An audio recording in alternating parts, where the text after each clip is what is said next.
In 1976, two guys moved into a house in Queens in New York. It was a rented house, and they found that the previous tenant had left behind some instruments in the basement. And so they formed a band, and that's one of the best reasons I can think of for forming a band. And that was the Fleshtones. They gained a few more members, and then they started gigging around New York, and they got a cult following.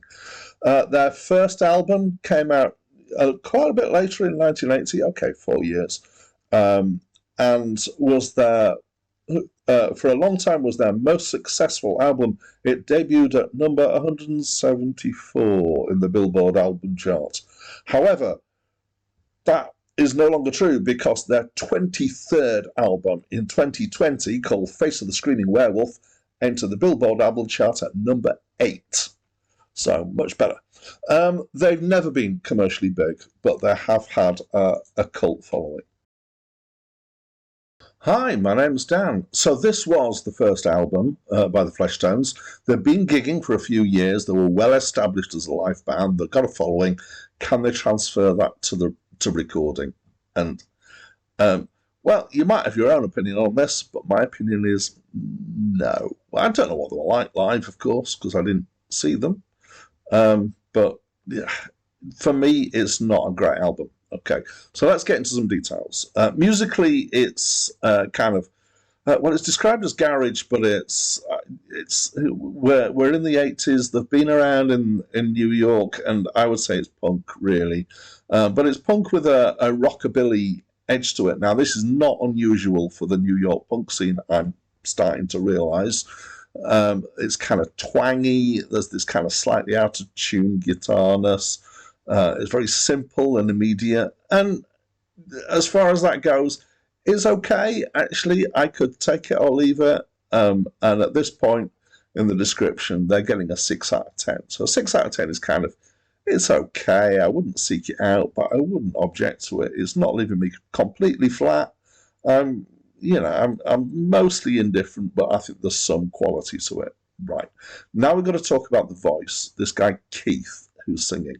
So he's got a heavily rockabilly accented voice. Again, this was not unusual for the punk scene at that time. It's quite out of tune, and it really put me off, actually. There was no need for the accenting. It's kind of...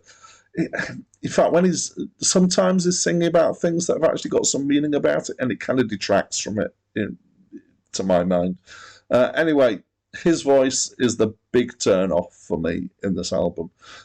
So it's down now to 5 out of 10.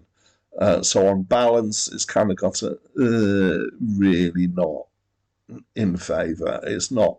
I'm not hugely opposed, but I'm really not that much in favour. We've got a few more things to talk about though. So, as I indicated, some of the songwriting is okay.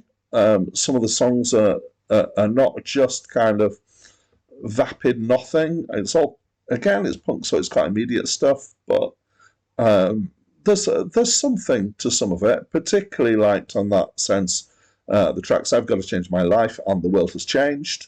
And so at this point, with that added in, I've pulled the score up to a 5.5 out of 10.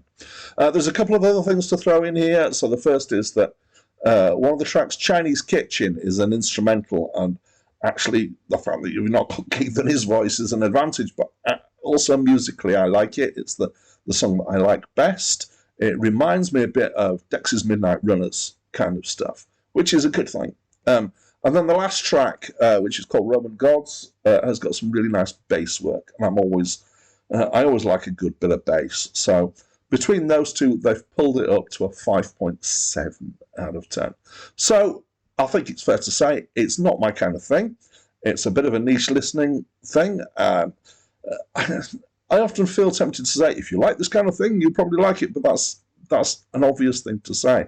I think it's obvious to me why this band have not had major commercial success. I think maybe they were better live. They're the kind of sound that might well be. So overall, I'm giving it a 5.7 out of 10. Now, if only there was a way for you to tell me what you think of this album. Oh, hang on, wait a minute. there's a box down there called comments. Why don't you let me know what you think? That's it from me for now.